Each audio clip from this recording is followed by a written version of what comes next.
اصلاحی فقہی مسائل پر بیانات اور تفسیر ہمارا تذکرہ قرآن میں سننے کے لیے مفتی حماد فضل صاحب کے چینل کو الرجیم سبسکرائب بسم اللہ کیجیے۔ الرحمن الرحیم فلما قضى موسى الأجل وسار بأهله آنس من جانب الطور نارا قال لأهلهم كثوا إني آنست نارا لعلي آتيكم منها بخبر أو جذوة من النار لعلكم تصطلون۔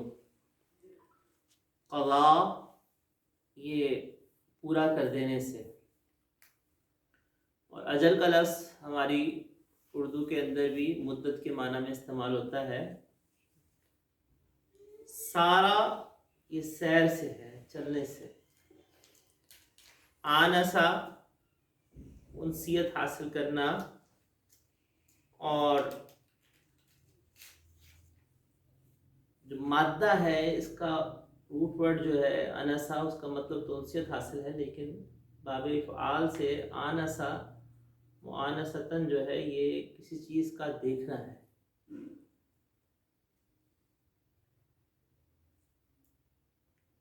جانب طور، جانب کا لفظ ہمارے اردو میں لفظ استعمال ہوتا ہے، اسی طرح سے اہل کا لفظ اپنے اہل و عیال کے لیے، نار آگ کے لیے۔ لعلی آتیکم منہا بخبر، خبر کا لفظ خبری کے معنی میں ہمارے اردو میں استعمال ہوتا ہے، یہاں پہ بھی خبری کے معنی میں ہے۔ لما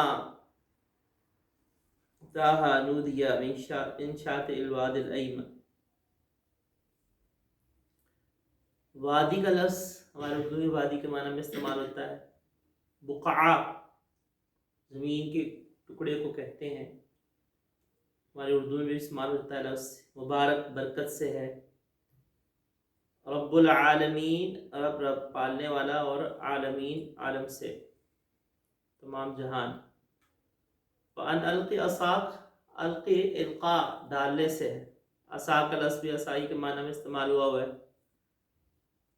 لا تخف، خوف کرنے سے۔ انک من الآمنین، آمن امن پانے والے۔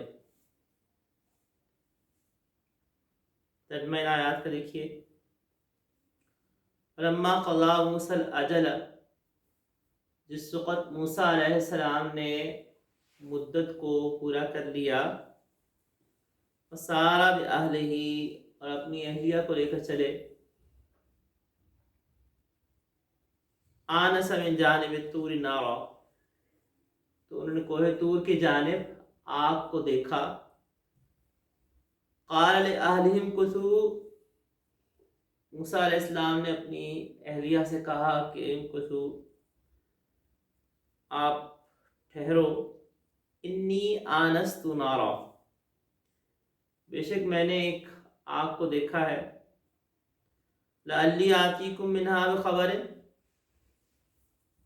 شاید کہ میں آپ کے لیے اس میں سے کوئی خبر لے کر آؤں، اور جذوۃ من النار، یا آگ کی کوئی چنگاری، لعلکم تصطلون، تاکہ آپ آگ سے حرارت حاصل کر سکیں، اس کو گرمائی حاصل کر سکیں۔ فلما اتاہا، پھر جب وہ وہاں پہ آئے، من شاطئ الوادی، شاطی کنارہ ہے کہ جس وقت وہ دائیں وادی کے کنارے پر پہنچے، فی البقعۃ المبارکہ، جو برکت والے علاقے میں ہیں، من الشجرتی، تو ایک درخت سے نودیا پکارا گیا، ان یا موسیٰ، یہ کہ اے موسیٰ، انی انا اللہ رب العالمین، بے شک میں ہی اللہ ہوں، تمام جہانوں کا پالنے والا۔ وَأَنْ أَلْقِ عَصَاكَ، اور یہ کہ آپ ڈال دیں اپنے عصا کو۔ فلما رآها، جس وقت انہوں نے دیکھا اس کو، تو تہتز، اہتزا لہرانے کے معنی میں ہے کہ وہ لہرا رہا تھا، کانا جانم ولا مدبرا، گویا کہ وہ سانپ کی طرح، ولا مدبرا، موسیٰ علیہ السلام پلٹے، مدبرا پیٹ پھیر کر، ولم یعقب اور پلٹ کے نہ دیکھا، یا موسیٰ اے موسیٰ اقبل سامنے آئیے، ولا تخف اور خوف نہ کریں، انک من الآمنین بے شک آپ امن والوں میں سے ہیں، محفوظ ہیں، استب یدک فی جیبک اپنے ہاتھ کو اپنے گریبان میں ڈالیے، تخرج بیضاء من غیر سوء تو یہ بغیر کسی بیماری کے روشن چمکتا ہوا نکلے گا، وَاضْمُمْ إِلَيْكَ جَنَاحَكَ مِنَ الرَّهْبِ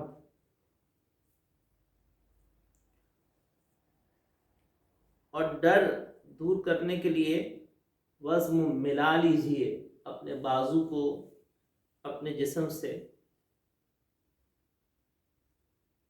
فَذَلِكَ بُرْهَانَانِ مِنْ رَبِّكَ یہ دو زبردست دلیلیں ہیں آپ کے رب کی جانب سے، الی فرعون فرعون کی طرف، ملائی اور اس کے سرداروں کی طرف، انہم کانوا قوما فاسقین بے شک وہ ایک نافرمان گروہ ہے، نافرمان لوگ ہیں۔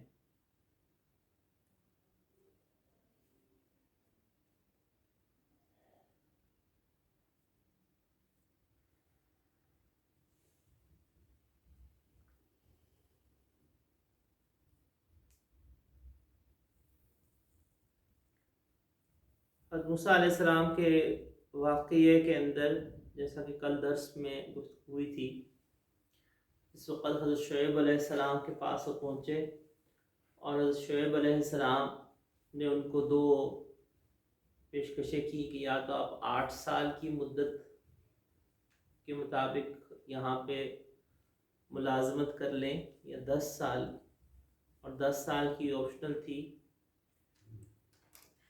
موسیٰ علیہ السلام نے اس پیشکش کو قبول فرمایا اور اس پیشکش کو قبول فرمانے کے بعد ان دو مدتوں میں سے کس مدت کو اختیار کیا؟ بخاری شریف کی روایت میں سعید ابن جبیر رضی اللہ تعالیٰ عنہ سے مروی ہے کہ موسیٰ علیہ السلام نے 10 سال کی مدت پوری کی تھی، اگرچہ 2 سال کی جو مدت تھی وہ آپشنل تھی، کرنا چاہیں پورا کرنا چاہیں تو کر لیں، لازم نہیں تھی ان کے اوپر، لیکن موسیٰ علیہ السلام نے 10 سال کی مدت پوری فرمائی تھی۔ چنانچہ فلما قضا موسیٰ الاجل تو یہاں پہ اشارہ اس مدت کو پورا کرنے کا ہے جو 10 سال کی مدت شعیب علیہ السلام کے پاس رکنے کی موسیٰ علیہ السلام نے پوری کی،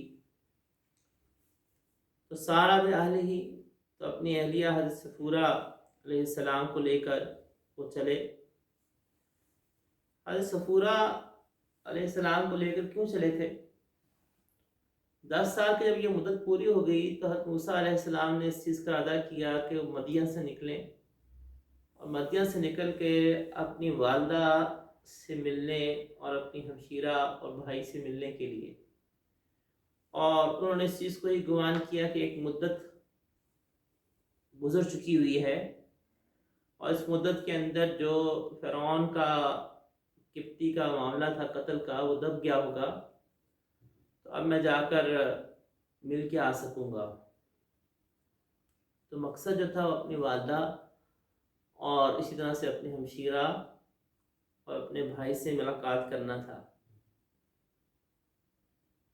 جس وقت کہ حضرت موسیٰ علیہ السلام لے کر چلے اس وقت حضرت صفورہ جو ہیں یہ حمل سے تھیں۔ راستے کے اندر ایک تو کوہ طور کا جو علاقہ ہے، کوہ طور کی جو پہاڑی ہے طور سینا، یہ یہاں پہ سردی کافی ہوتی ہے،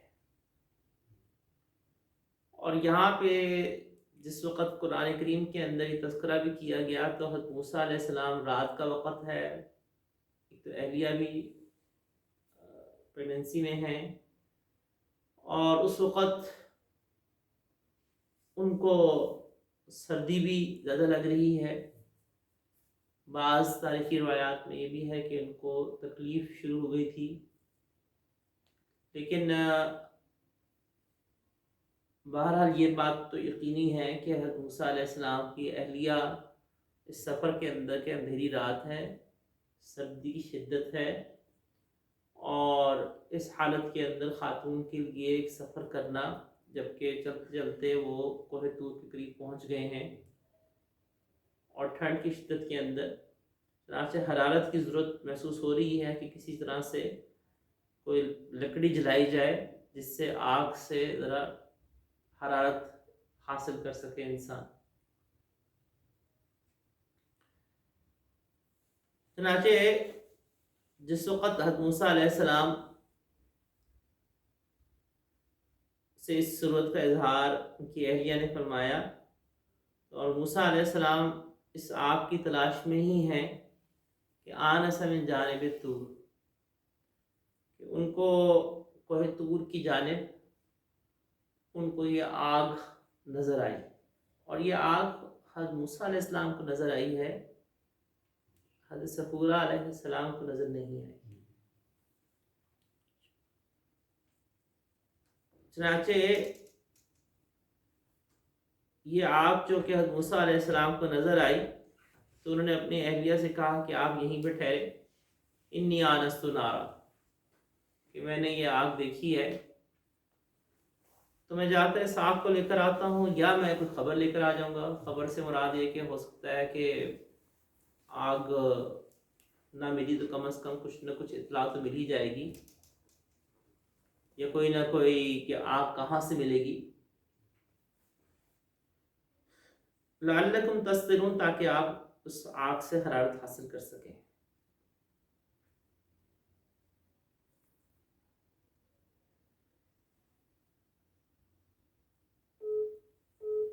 فلما تاہا، چنانچہ جب وہ وادی کے کنارے کی طرف آئے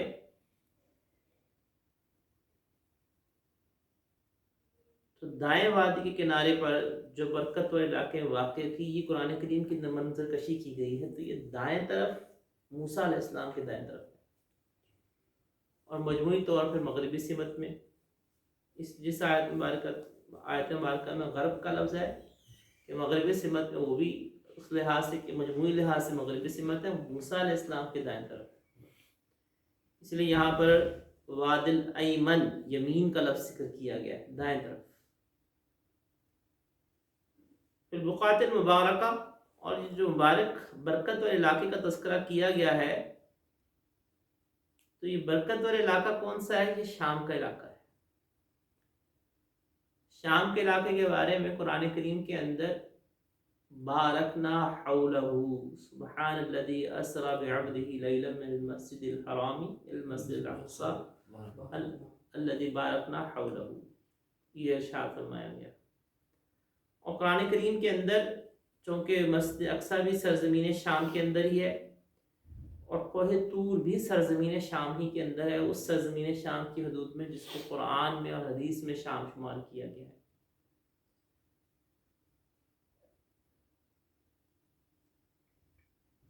موجودہ غزہ بھی شام ہی کا، اس شام کا حصہ ہے۔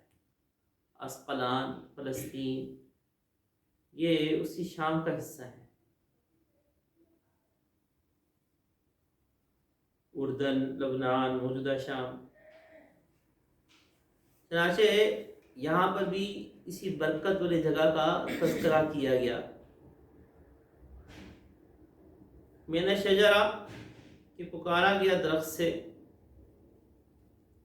حضرت موسیٰ علیہ السلام جس وقت پہنچے اس آگ کے قریب، جو روشنی ان کو دور سے نظر آ رہی تھی کہ جیسے کچھ آگ جل رہی ہے، وہاں پہ اس کو تو انہوں نے ایک عجیب منظر یہ دیکھا کہ ہرا بھرا درخت ہے، اور اس ہرے بھرے درخت کے اوپر آگ اس طرح سے جل رہی ہے کہ آگ اس کے کسی پتے کو نہیں جلا رہی، اب یہ منظر خود ایک عجیب منظر تھا کہ آگ جل رہی ہے لیکن اس کے کسی پتے کو جلا نہیں رہی، اس میں سے کچھ نہ درخت جل رہا ہے نہ پتے جل رہے ہیں، لیکن آگ بھڑک رہی ہے۔ موسیٰ علیہ السلام یہ دیکھ کے ایک مبہوت اور حیرانگی کا جیسے انسان شکار ہوتا ہے، اور جس وقت وہ آگ کو لینے کے لیے آگے بڑھے تو آگ پیچھے ہٹی، اور ایک روایت میں آتا ہے کہ آگ ان کی طرف بڑھی تو وہ پیچھے ہٹے۔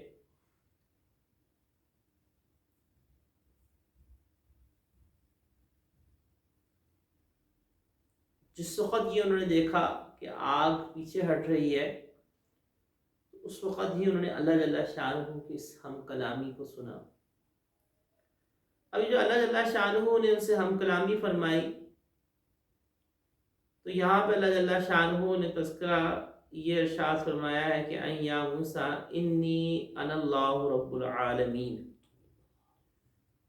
اور سورہ طٰہٰ میں ہے اننی انا اللہ لا الہ الا انا فاعبدنی۔ اب وہاں پہ تو اللہ جل شانہ نے اس کو یہ بیان فرمایا ہے کہ اللہ تعالیٰ نے ان کو یہ مخاطب کیا تھا کہ اننی، بے شک میں ہی اللہ ہوں، اننی انا اللہ لا الہ الا انا، میرے سوا کوئی معبود نہیں، فاعبدنی، میری عبادت کرو، واقیم الصلاۃ علی ذکری۔ اور یہاں پہ یہ تذکرہ ہے کہ انی انا اللہ رب العالمین، یہاں اننی نہیں ہے۔ سوال ایک طالب علمانہ پیدا ہوتا ہے کہ واقعہ تو ایک ہی ہے، لیکن وہاں پہ اننی انا اللہ ہے اور یہاں پہ انی انا اللہ ہے۔ وہاں اننی انا اللہ لا الہ الا انا ہے، یہاں پہ انی انا اللہ رب العالمین ہے۔ اور سورہ نمل کے شروع کے اندر بھی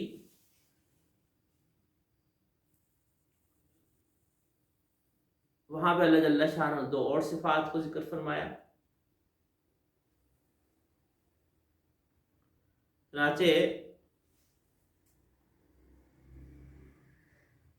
سورہ نمل کے شروع میں ہی اللہ جل شانہ نے جس وقت حضرت موسیٰ علیہ السلام کے اسی واقعے کو بیان فرمایا، وہاں پہ اللہ جل شانہ نے تذکرہ فرمایا کہ فلما جاء نودی ان بورک من فی النار من حولها وسبحان اللہ رب العالمین یا موسیٰ انہ انا اللہ العزیز الحکیم۔ یہاں پہ عزیز اور حکیم کو ذکر فرمایا ہے۔ اب یہاں پہ جو اللہ جل شانہ نے عزیز کو اور حکیم کو ذکر فرمایا، پیچھے اننی انا اللہ کو ذکر فرمایا، اور اسی طرح سے انی ان اللہ کا ذکر فرمایا، تو طالب علمانہ سوال پیدا ہوتا ہے کہ واقعہ تو ایک ہی ہے۔ یہاں پہ قرآن کریم کا ایک معجزانہ اسلوب آتا ہے، توجہ سے سن لیجیے، موبائل چھوڑ دیں۔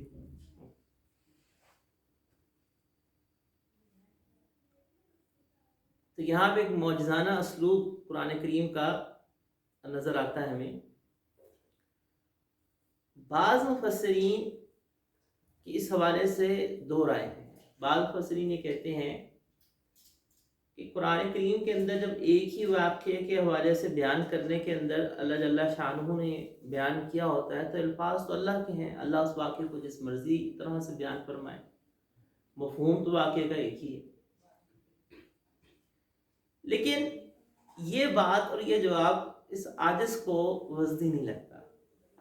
یہ قرآن کریم کا جو اعجاز ہے، قرآن اللہ کا کلام ہے، اس کے ساتھ یہ جواب نہ اتنا میل نہیں کھاتا۔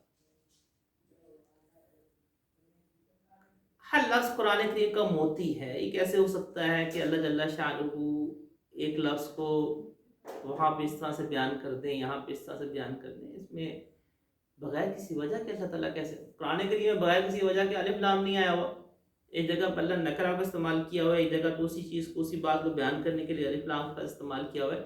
جیسے حضرت ابراہیم علیہ السلام کے واقعے میں کہ جس وقت ابراہیم علیہ السلام نے دعا مانگی تو دو جگہ پہ سورہ ابراہیم میں بھی تذکرہ ہے اس دعا کا اور سورہ بقرہ میں بھی تذکرہ ہے۔ ایک جگہ معرفہ کے ساتھ ہے، ایک جگہ نکرہ کے ساتھ ہے۔ دونوں جگہ دو الگ الگ پہلو ہیں. پہلی وہ دعا ہے جب مکہ مکرمہ آباد نہیں ہوا، لکھ لیں. تو پہلی وہ جگہ ہے کہ جہاں پہ مکہ مکرمہ آباد نہیں ہوا ہوا، دوسری وہ جگہ جب مکہ مکرمہ آباد ہو گیا ہوا ہے. تو قرآن کریم میں گویا کہ ان دو پہلوؤں کو مد نظر رکھتے ہوئے وہ قرآن کریم کی الٹا فصاحت و بلاغت کی دلیل ہے.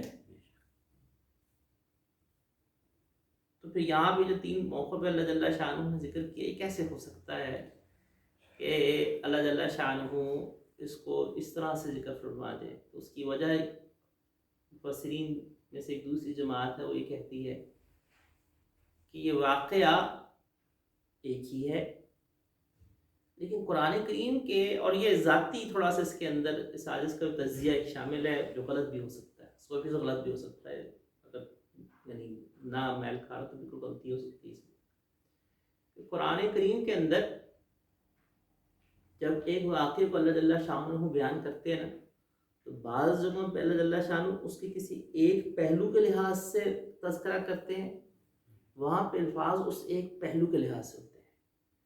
اور جب اسی واقعے کو اللہ تعالیٰ دوسری مقام پہ ذکر فرماتے ہیں نا، تو وہاں پہ اس کی دوسری جہت دوسرے پہلو کے لحاظ سے الفاظ ہوتے ہیں. واقعہ ایک ہی ہوتا ہے لیکن دونوں جگہ دو مختلف پہلو ملحوظ ہوتے ہیں، جو قرآن کریم کا مستقل ایک اعجاز ہے. اب اسی واقعے کے اندر اللہ جل شانہ نے یہ تینوں ہی باتیں ارشاد فرمائی. اننی انا اللہ، مشترکہ اس میں کیا ہے؟ انا اللہ، یہ تو فرمایا. تو اللہ جل شانہ نے جس وقت جس جگہ پہ اللہ تعالیٰ، یہاں سورہ قصص میں اللہ تعالیٰ نے ربوبیت کا ذکر فرمایا ہے، اور اسی طرح سے اللہ جل شانہ نے سورہ نمل کے اندر بھی اپنی ربوبیت کی صفت کو بیان فرمایا، سبحان اللہ رب العالمین یا موسیٰ انہ انا اللہ العزیز الحکیم، اور وہاں پہ عزیز اور حکیم کو بھی بیان فرمایا ہے. تو اب عزیز اور حکیم کا تعلق کس وقت سے ہے، کس جہت سے ہے؟ انی انا اللہ رب العالمین، یہاں ربوبیت کا تعلق کس جہت سے ہے اور وہاں توحید کا تعلق کس جہت سے ہے؟ موسیٰ علیہ السلام کو جس وقت اللہ جل شانہ نے یہ کلام فرمایا، تو آپ ذرا تھوڑی دیر کے لیے تصور کریں کہ اندھیری رات ہے، سامنے آگ بھڑک رہی ہے، اور آگ اس طرح سے بھڑک رہی ہے کہ وہ حیران ہے کہ یہ آگ وقت کو نہیں جلا رہی. تو یہ ایک خوف کا منظر ہے، یہ ایک ایسا منظر ہے کہ جو انسان کو حیرت میں مبتلا کرتا ہے.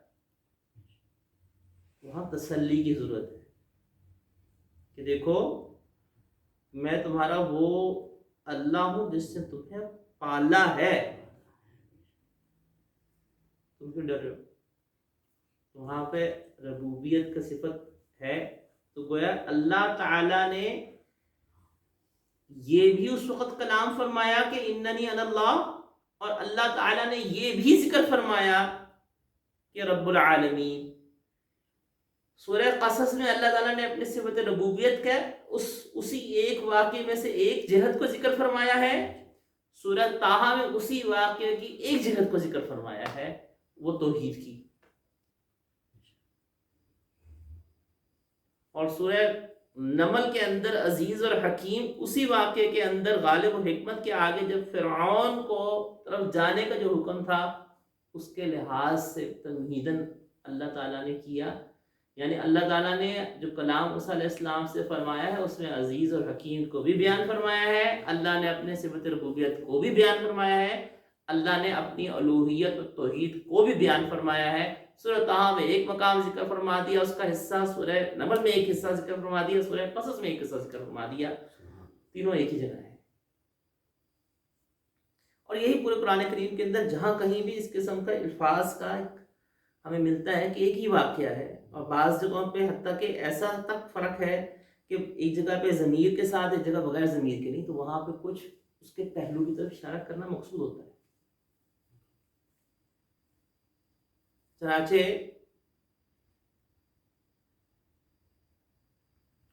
مفسرین بعض اس قسم کے جو فروق ہوتے ہیں ان کی طرف نشاندہی کرتے ہیں، جو پہلے، اور بعض نہیں کرتے، اکثریت نہیں کرتے، لیکن تلاش کرنا پڑتا ہے کہ کس نے کیا فرق کی کچھ نشاندہی کی اور کی ہوتی ہے، مل جاتی ہے، کھوج لگانی پڑتی ہے.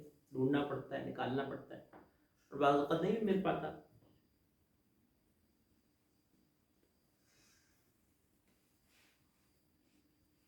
تو یہاں پہ چونکہ تسلی دینے والا مقصود تھا، یعنی اس خوف کے لحاظ سے تو ربوبیت کا ذکر کرنا بھی ضرور تھا کہ دیکھو میں تمہارا وہ رب ہوں، تمہارا وہ اللہ ہوں جو تمام جہانوں کا پالنے والا ہے، تم خوف نہ کرو، گھبراؤ نہیں، تسلی ہے ربوبیت کے اندر، اور اشارہ ہے ان تمام احسانات کی طرف بھی جو سورۃ طٰہٰ میں کہا گیا کہ ہم نے تم پہ وَلَقَدْ مَنَنَّا عَلَيْكَ مَرَّةً أُخْرَىٰ،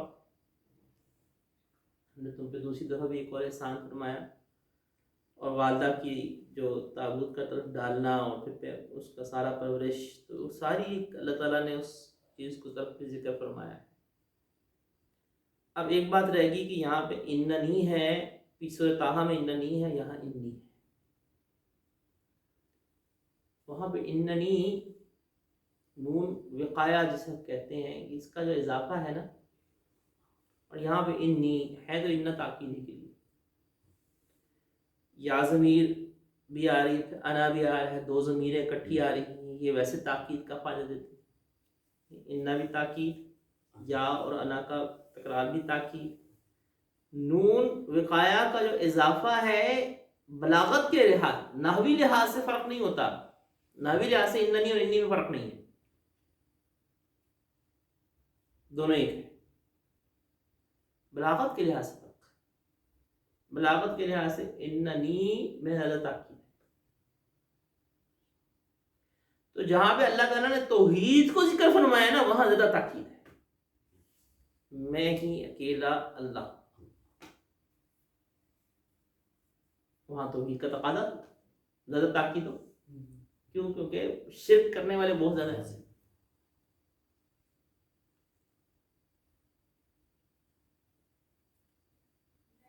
وَنَلْقِ عَصَاكَ، موسیٰ علیہ السلام کو جو معجزے دیے گئے،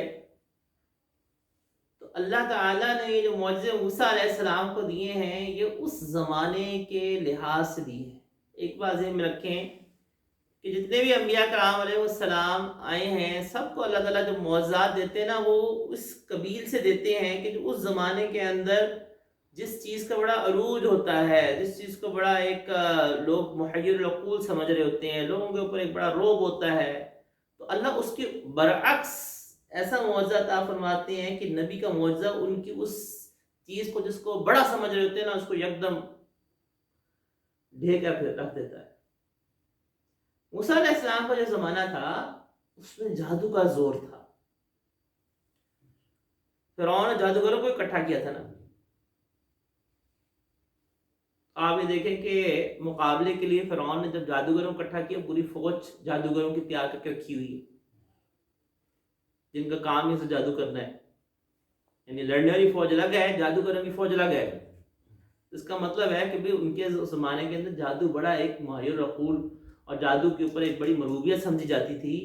تو جب جادو کے اوپر ایک بڑی مرغوبیت سمجھی جاتی تھی، تو اس زمانے کے اندر جب جادو کو اس طرح سے لوگ سمجھتے تھے، تو اللہ جل شانہ نے جو معجزہ بھی عطا فرمایا ہے موسیٰ علیہ السلام کو، وہ معجزہ بھی اسی قبیل سے ہے جو جادو کی حقیقت کو بالکل اکھاڑ کے پھینک رہا ہے۔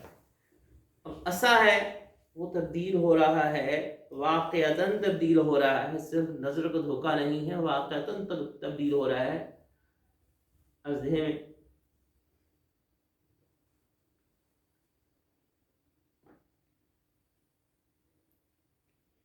اور اللہ جل شانہ نے جان بھی ذکر فرمایا،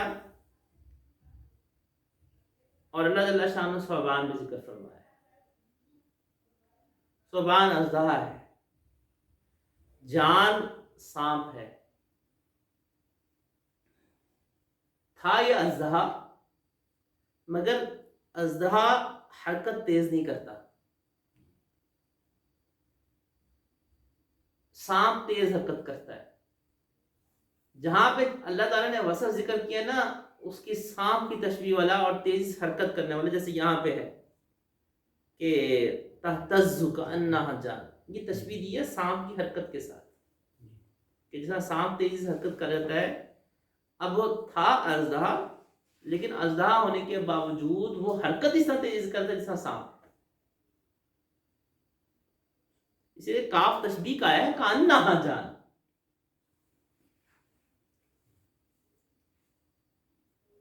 گویا کہ وہ ایسا ہے کہ جیسے سانپ کی طرح. تو واللہ مدبرا، موسیٰ علیہ السلام نے جس وقت یہ سانپ کو تبدیل ہوتے دیکھا عصا کو اپنے، تو وہ گھبرا کے پیچھے پلٹے اور بھاگے. اب یہ جو بھاگنا تھا یہ مقام نبوت کے منافی نہیں تھا.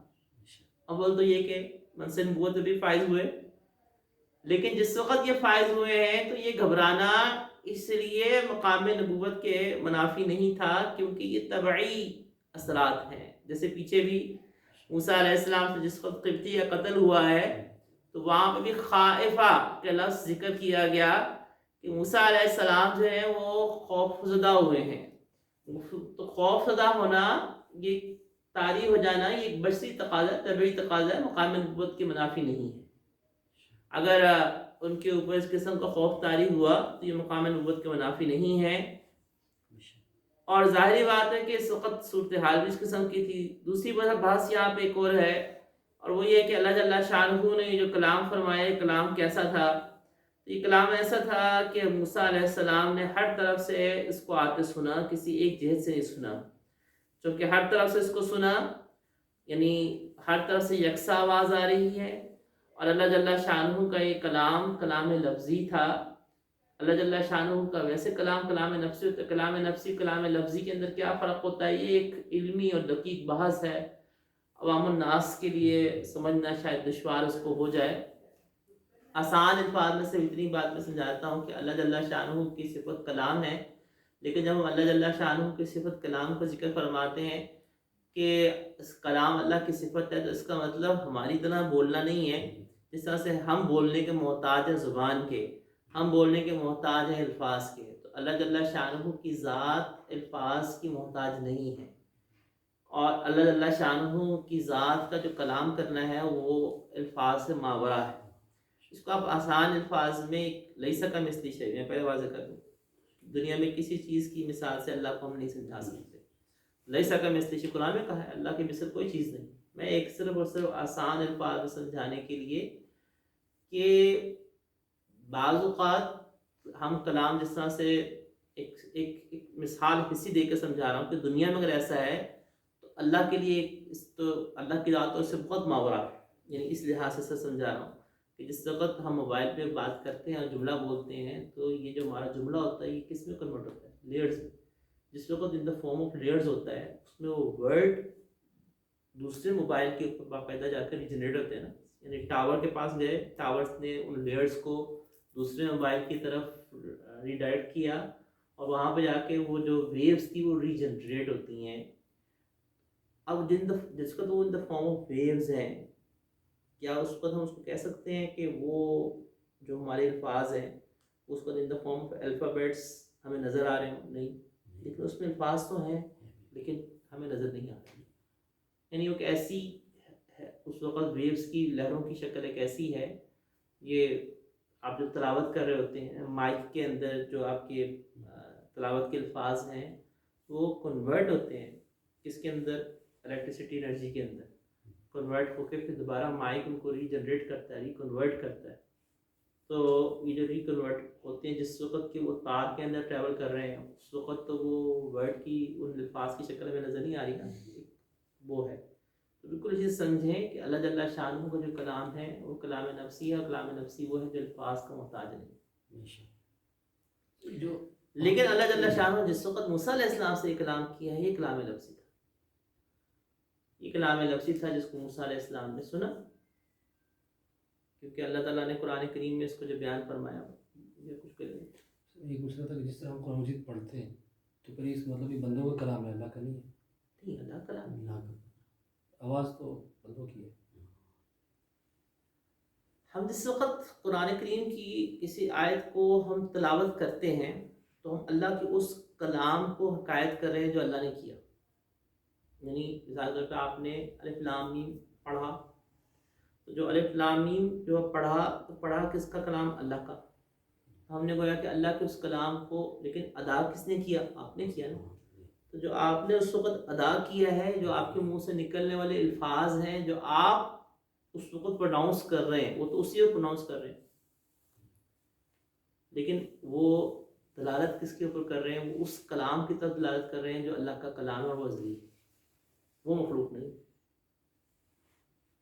اس کو یوں سمجھیں کہ جس طرح سے ہماری کتب میں لکھا ہوتا ہے نا کہ قرآن کریم کے جو نقوش ہیں جو پرنٹ کی جا رہے ہوتے ہیں، وہ تو نقوش تو پرنٹ ہو رہے ہیں، وہ تو ایک حادث ہے، وہ تو ایک پرنٹنگ پریس سے گزر کے آ رہے ہیں، لیکن وہ نقوش دلالت کس کے اوپر کر رہے ہیں؟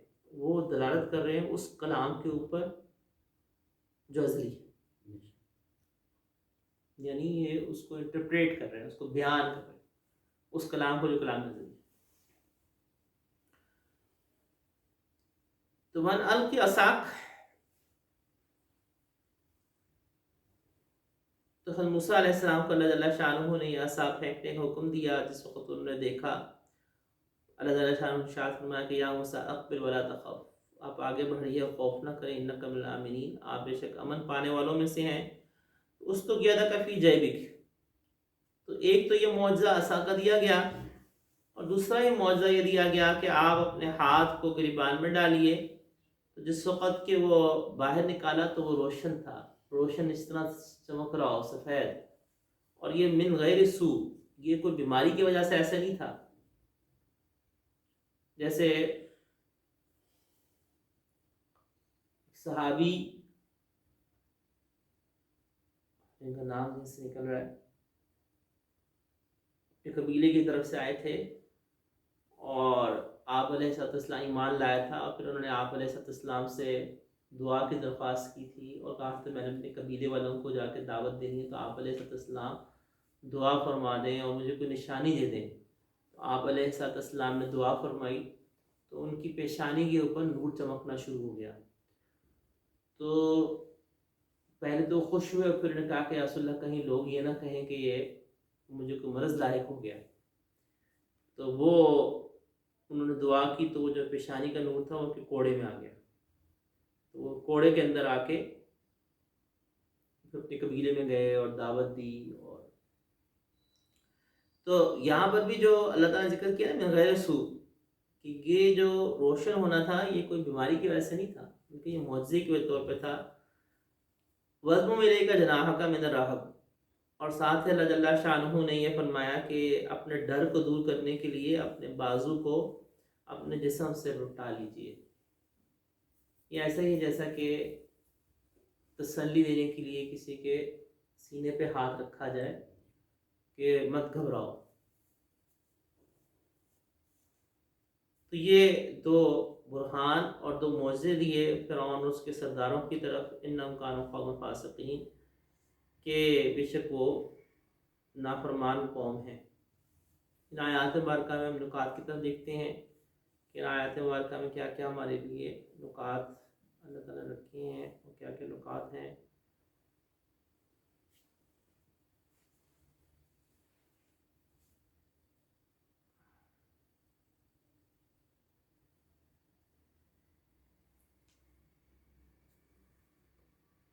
فلما قضا موسیٰ الاجل، جیسے میں نے عرض کیا کہ موسیٰ علیہ السلام نے لمبی مدت کو پورا کیا تھا، 10 سال کی مدت کو پورا کیا تھا، حالانکہ ان کے اوپر پورا 10 سال کا کرنا لازم نہیں تھا۔ پورا لازم کرنا ان کے ذمہ یہی تھا کہ وہ 8 سال لازم تھی، 10 سال کا لازم نہیں تھا۔ تو جب 10 سال کا ان کے اوپر لازم نہیں تھا اور کیا انہوں نے پورا 10 سال کو، تو اس میں نقطہ اور پہلو یہ ہے کہ انبیاء کرام علیہ السلام کا شیوا یہی ہوتا ہے کہ وہ اس چیز کو ادا کر دیتے ہیں جو ان کے ذمہ نہیں ہوتی۔ جیسے آپ علیہ تسلیمات کی ادائیگی کا سنت مبارکہ یہ تھی کہ آپ علیہ السلام کسی کو ادائیگی کرتے زیادہ کرتے، یعنی کسی کو دیتے تو جتنا اس کا حق بن رہا ہوتا تھا نا اس سے زیادہ دے دیتے تھے۔ تو یہ جو زیادہ دینا ہوتا تھا یہ طے کر کے نہیں ہوتا، یعنی اپنی خوشی کے ساتھ کہ بھئی کسی کا ایک حق بن رہا تھا۔ ایسا ہی ہے جیسے کہ مثال کے طور پہ آپ نے کسی سے کوئی چیز خریدی اور آپ اس کو ادائیگی کرنے لگے تو آپ نے زیادہ پیسے دے دیے کہ بھئی آپ رکھیں۔ یہ اگر کس نے ہم نے کس سے قرض لیا ہے اور اس کو زیادہ دیا جائے تو پھر اس میں کوئی سود کی بات نہیں ہوتی؟ اگر طے کر کے ہو تو سود ہوگا، اچھا ٹھیک. اگر طے کر کے ہوگا تو سود ہوگا. اگر بلا طے کیے یعنی نہ اس کے وہم و گمان میں، جی نہ اس نے طے کیا ہے، جی نہ اشارتاً نہ دلالتاً نہ عرفاً، کسی نہ کسی طرح کہیں سے بھی کوئی طے نہیں تھا اور نہ اس کے ذہن میں تھا.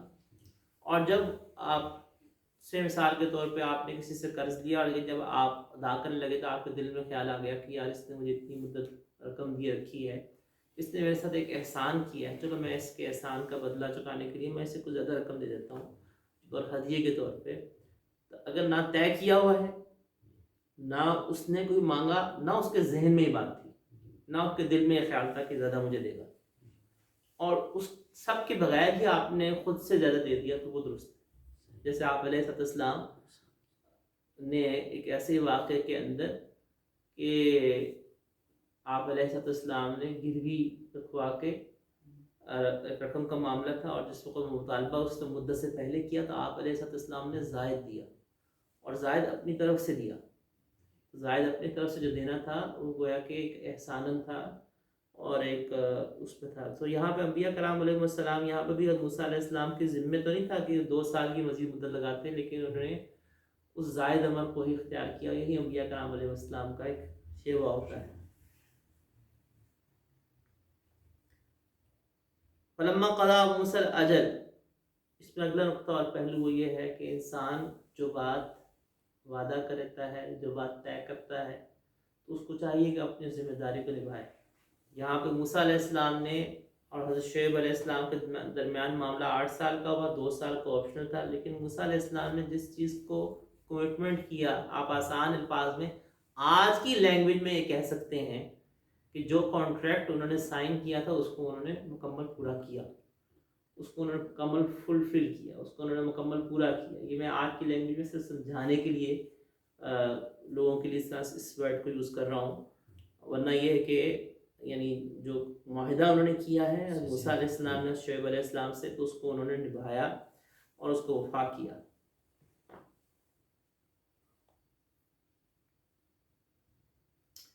فلما قضا موسیٰ الاجل وسار بأہلہ، یہاں پہ کوئی نقطہ اور پہلو وہ یہ ہے کہ موسیٰ علیہ السلام کوہ طور میں جس وقت پہنچے ہیں تو یہ رات کا وقت ہے. تو کیا رات کے وقت میں سفر کرنا چاہیے؟ جواب اس کا یہ ہے کہ اکیلے سفر کرنا حدیث سے منع کیا گیا ہے رات کے وقت میں، لیکن اگر ساتھ کوئی ہے تو پھر سفر کرنے میں کوئی حرج نہیں. بلکہ سنن نبی داؤد کی روایت میں آپ علیہ السلام کا یہ ارشاد ہے کہ علیکم بالدلجہ فإن الارض تطوی باللیل، تم لازم پکڑو اپنے اوپر رات کے وقت میں سفر کرنے کو، کیونکہ زمین لپیٹ دی جاتی ہے رات کے وقت.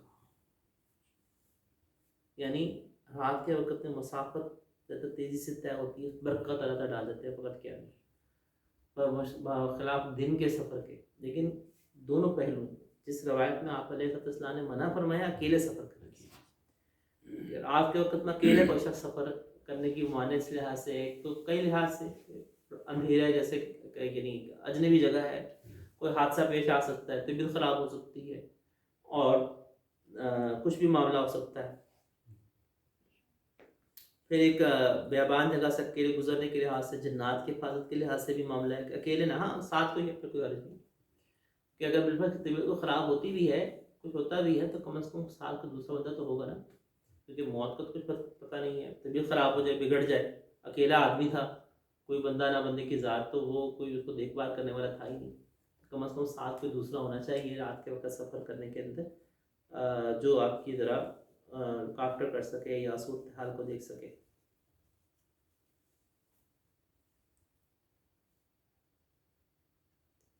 سارا بأہلہ، یہاں پر بھی وہی نقطہ پہلو ہے کہ حضرت موسیٰ علیہ السلام کی اہلیہ کے لیے اہل کا لفظ استعمال کیا گیا. اور جیسے میں نے شروع میں عرض کیا تھا، امہات المومنین ازواج مطہرات اہل بیت میں سب سے اول مصداق ہیں، اولاد مبارکہ بھی شامل ہے اہل بیت میں، اور امہات المومنین بھی شامل ہے. سارا بأہلہ، اس میں نقطہ اور پہلو کیا ہے؟ وہ یہ ہے کہ شوہر کا اپنی بیوی کے ساتھ جانا وہ جائز ہے. یعنی شوہر اگر بیوی کے ساتھ ہے تو وہ کہیں پہ بھی، چاہے وہ دور کا سفر ہی کیوں نہ ہو، جو شوہر ساتھ ہے تو وہ جا سکتا ہے جہاں بھی جانا لے کے جانا چاہتا ہے، اور جائز جگہ ہو، جائز جگہ نہ ہو۔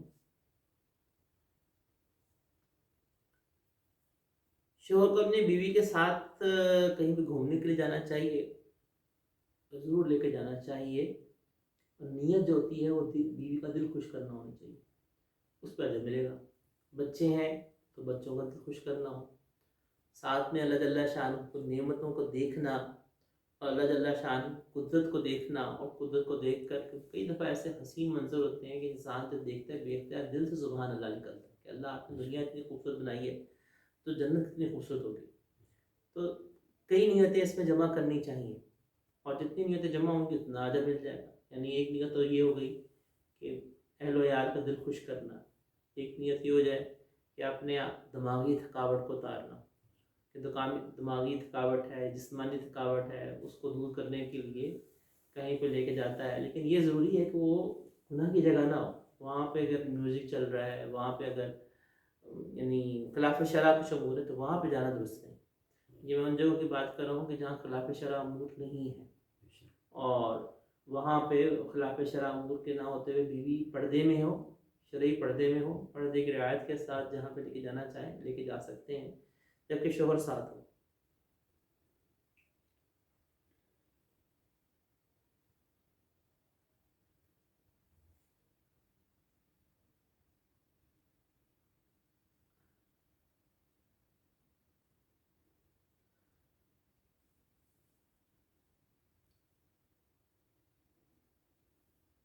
آنس من جانب طور نارا،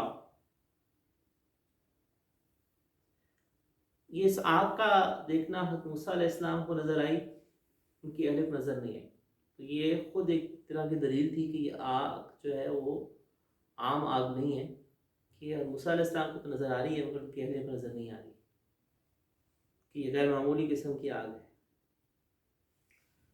اگلا نقطہ اور پہلو وہ کیا ہے کہ قال لأہلہم کثوا،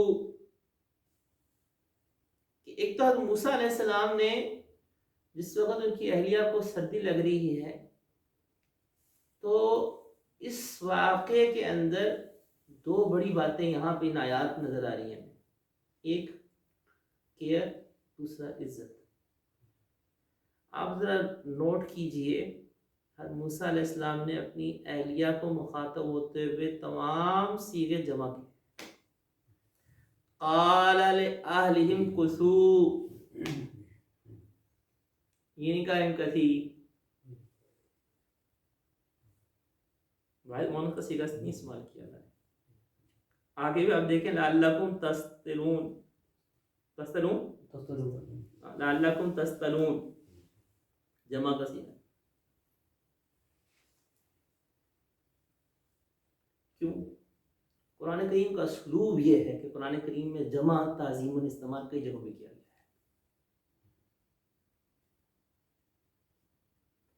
تو یہاں پہ موسیٰ علیہ السلام نے مخاطب ہونے میں بیوی کو تعظیم دی ہے، عزت دی ہے۔ جن میاں بیوی کے درمیان میں جھگڑے ہوتے ہیں نا، ان میں سب سے بڑا مسئلہ ہوتا ہے شوہر بیوی کو عزت نہیں دے رہا ہوتا ہے، یا بیوی شوہر کو عزت نہیں دے رہی ہوتی، تالی دونوں ہاتھوں سے بچتی ہے نا۔ دیکھیں اگر بیوی شوہر کو عزت نہیں دے رہی تو شوہر کیوں عزت دے گا بیوی کو، اور اگر شوہر عزت نہیں دے گا بیوی کو تو بیوی کیوں دے گی، تو تالی دونوں ہاتھوں سے بچتی ہے۔ بیوی کو چاہیے شوہر کو عزت دے، اور شوہر کو چاہیے بیوی کو عزت دے۔ اگر شوہر بیوی کو گالی دے گا تو آپ کا کیا خیال ہے کہ بیوی جو ہے وہ آگے سے پھول پھینکے گی؟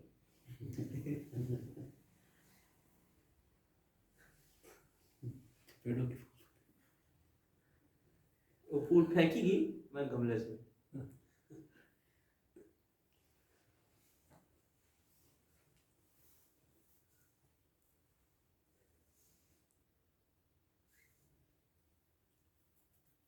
تو ایک تو پہلو یہاں پہ آ رہا ہے تعظیم کا، عزت دینے کا۔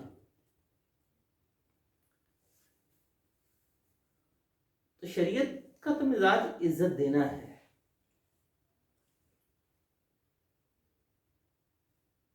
بیوی کو مارنا، بیوی کو گالم گلوچ کرنا، بیوی کو سرعام رسوا کرنا، سرعام تذلیل کرنا، اپنی والدہ کے سامنے تذلیل کرنا، دوسروں کے سامنے تذلیل کرنا، جب آپ بیوی کی عزت کا خیال نہیں رکھیں گے پکی بات ہے وہ بھی آپ کی عزت کا خیال نہیں.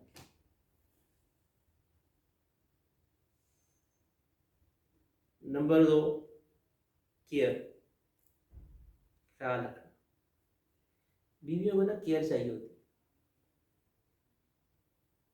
اور صرف بیویوں کو ہی نہیں، ہر خاتون چاہے وہ ماں کے روپ میں ہو، چاہے وہ بیٹی کے روپ میں ہو، چاہے وہ بہن کے روپ میں ہو، ان کو کیئر چاہیے ہوتی ہے. ان کو چاہیے ہوتا ہے کہ ان کا خیال رکھیں. اللہ نے مردوں کا دل نا بڑا کیا ہوتا ہے. مردوں کا ذمہ داری مرد کے اندر نہیں ہوتا کہ اتنی کہ مرد اگر بخار ہو گیا نا، یا مرد کو جیسے مثال کے طور پہ اس کو اتنی چھوٹی چھوٹی چیزوں کی کیئر کی ضرورت ہوتی ہی نہیں ہے، وہ خیال نہیں کرتا، وہ رف اینڈ ٹف ہوتا ہے. مردوں کی نیچر نہیں ہوتی. عورتوں کے اللہ نے یہ نیچر رکھی ہوئی ہے، چاہے وہ والدہ کے روپ میں ہے، چاہے وہ بیٹی کے روپ میں ہے، چاہے وہ بہن کے روپ میں ہے، چاہے وہ بیوی کے روپ میں ہے. یہ حلال رشتے ہیں نا، تو ان حلال رشتوں کے اندر کیئر چاہیے ہوتی ہے. اس لیے بھائی کو چاہیے بہن کی کیئر کرے، شوہر کو چاہیے بیوی کی، بیٹے کو چاہیے ماں کی کیئر کرے.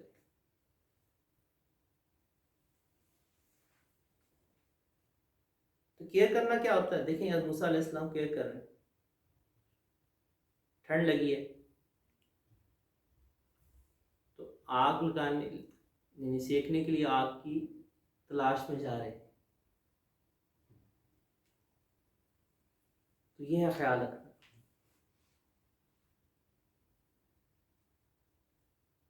اب اگر بیوی بیمار ہے اور شوہر پوچھ ہی نہیں رہا،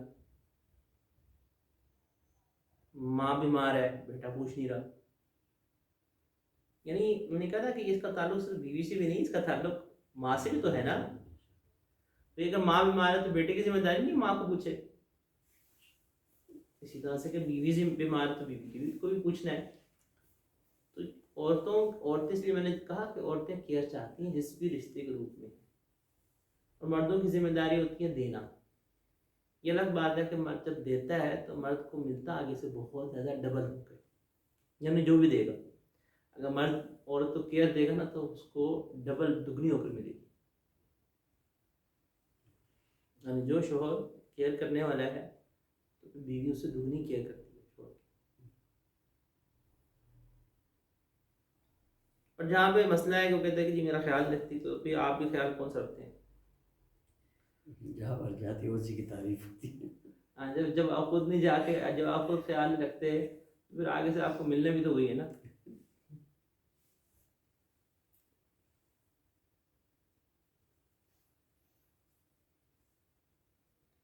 اگلا نقطہ اور پہلو وہ یہ ہے کہ حضرت موسیٰ علیہ السلام نے قال لأہلہم کثوا انی آنست نارا، کہا کہ آپ ٹھہریں، جمع کی تو صیغہ استعمال کیا، اور دوسرا کہا کہ انی آنست نارا، میں نے آگ دیکھی، میں آگ لے کر آتا ہوں.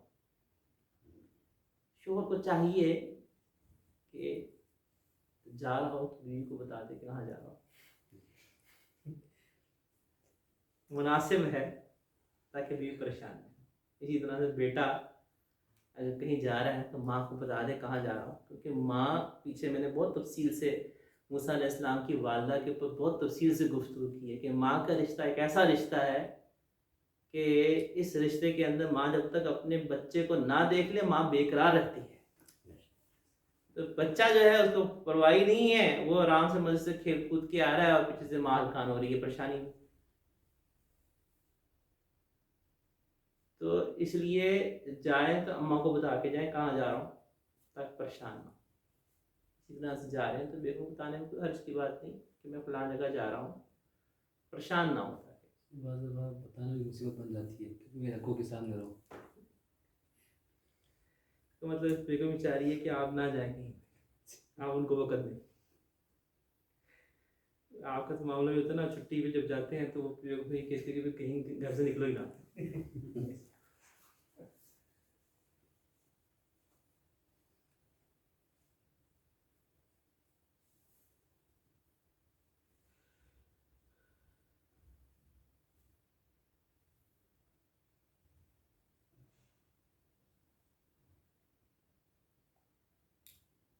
اگر نقطہ پہلو وہ یہ ہے کہ انہوں نے موسیٰ علیہ السلام نے کہا کہ آتی کو منہا بخبر اور جذبت من النار، یا تو میں کوئی کوئلہ لے کر آتا ہوں آگ کا یا کوئی خبر لے کر آتا ہوں، تو اس میں نقطہ پہلو وہ یہ ہے کہ سعی اور کوشش کرنا۔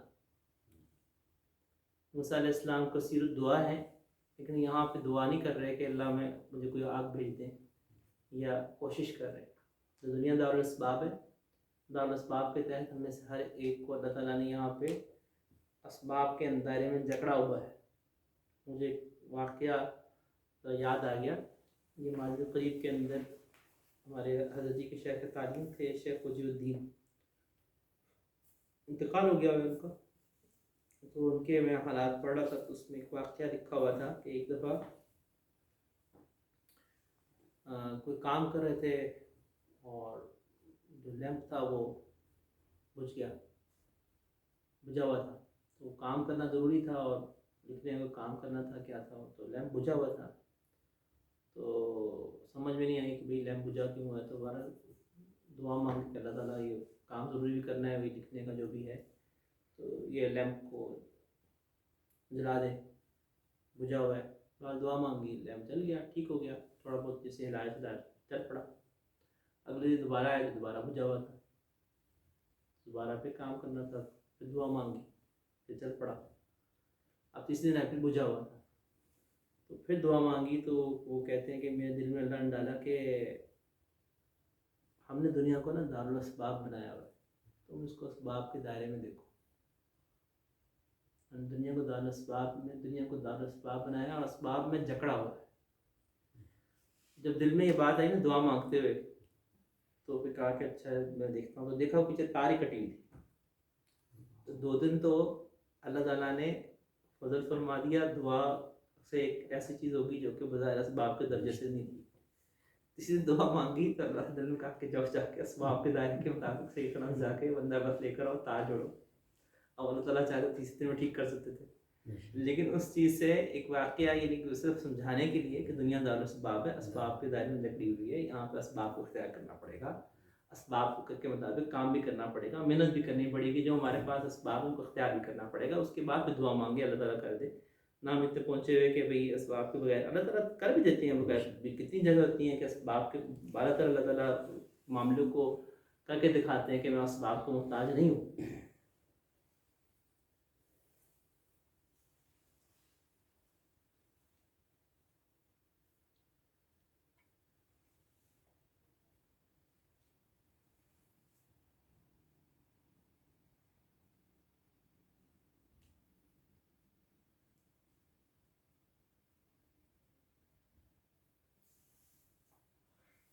نقطہ پہلو یہ ہے کہ لعلی آتیکم منہا بخبر اور جذبۃ من النار، بظاہر رات اندھیری ہے اور آگ دور نظر آ رہی ہے، لیکن انہوں نے تسلی دی۔ یہی طریقہ ہوتا ہے کہ جب کوئی شخص گھبراہٹ میں ہو یا پریشانی میں ہو تو اس کو تسلی دیتے ہیں، وہ چیز نہ بھی ہو تو یہ ڈھارس بن جانا، یہ تسلی دینا، یہ امید دلانا، یہ آدھی پریشانی کو آدھی کر دیتا ہے۔ اور اگر آپ الٹا مایوس کر دیں نہیں کچھ بھی نہیں ہوگا، تو پھر تو الٹا آپ نے جو ہونا تھا اس کو بھی دور کر دیا۔ فلما تاها نودي من شاطئ الوادي الأيمن، اللہ جل شانہ کا صفت ربوبیت کو یہاں ذکر کرنا، یہ تفسیر میں نے عرض کر دیا کہ موسیٰ علیہ السلام کے دل کو ڈھارس دینا، تسلی دینا، اس خوف کے ماحول کے اندر اللہ نے یہ صفت ربوبیت کا ذکر فرمایا اپنی۔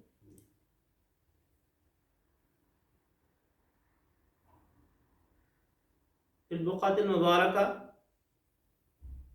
یہاں پہ اللہ جل شانہ نے تذکرہ نہیں فرمایا، اور سورۃ طٰہٰ میں اللہ جل شانہ فخلع علیک کا تذکرہ فرمایا کہ اپنے جوتوں کو اتار دیجیے، اور جوتوں کو اتارنے کا حکم دیا گیا تھا۔ بعض پرسن نے لکھا کہ اس لیے حکم دیا گیا تھا کہ اس میں نجاست تھی، تو گویا کہ اللہ جل شانہ سے ہم کلامی کے موقع پہ یہاں پہ اس کوہ طور کی وجہ سے، چونکہ اس پہ اللہ جل شانہ نے جو آگ تھی، یہ آگ کیا تھی؟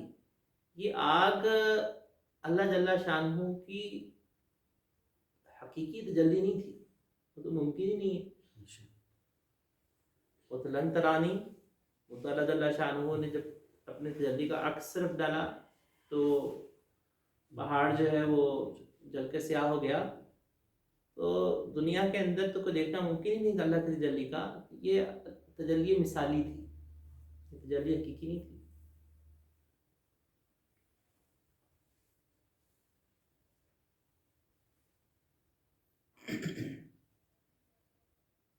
اور نہ ایسا تھا کہ نعوذ باللہ کوئی اللہ تعالیٰ اس کے اندر حلول کر گئے، ہرگز ایسا نہیں، تو مخلوق تھا۔ مخلوق کے اندر خالق کیسے ہوتا؟ اللہ تعالیٰ کا پیدا کردہ درخت تھا، اللہ کا پیدا کردہ وہ نور تھا جو اللہ نے پیدا کیا۔ نور ذہن میں رکھیں، نور بھی مخلوق ہے۔ امام راضی رحمۃ اللہ علیہ نے اللہ نور السماوات والارض کے تحت بہت تفصیل سے اس پہ کلام کیا ہوا ہے کہ اللہ و نور السماوات والارض کا مطلب کیا ہے؟ اللہ خالق نور ہے، کیونکہ نور بھی مخلوق ہے۔ تو زمین اور آسمان کے نور کو پیدا کرنا، نور السماوات والارض کا مطلب کیا ہے کہ اللہ تعالیٰ نے زمین اور آسمان کے نور کو پیدا کیا، کیونکہ نور بھی روشنی ہے نا، ایک مخلوق ہے، یعنی نور بھی ہم نے کہا کہ روشنی ہے، تو روشنی کی جہت ہے اللہ تعالیٰ کی ذات جہت سے ماورا۔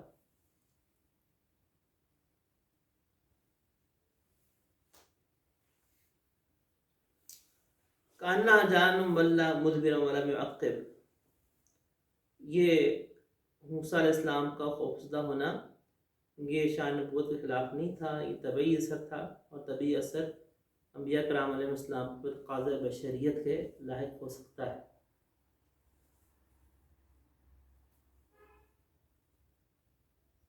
انک من الآمنین،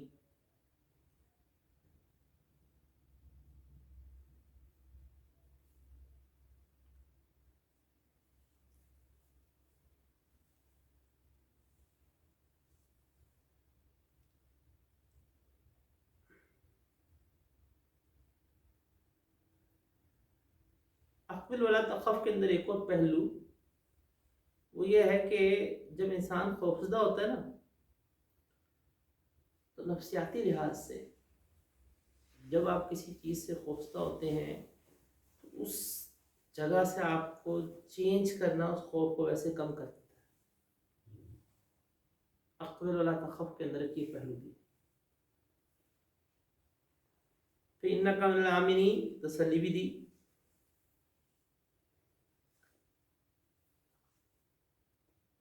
اگلا نقطہ وَضْمُمْ إِلَيْكَ جَنَاحَكَ مِنَ الرَّهْبِ، اللہ جل شانہ نے خوف کو دور کرنے کے لیے یہ کہا کہ آپ اپنے بازو کو اپنے سینے کے ساتھ ملا لیجئے، اس خوف کو دور کرنے کے لیے جو گھبراہٹ آپ کو۔ اس کا مطلب ہوا کہ سینے کے اوپر ہاتھ رکھنا یہ انسان کے خوف کو کم کرتا ہے، دل کو تسلی دیتا ہے۔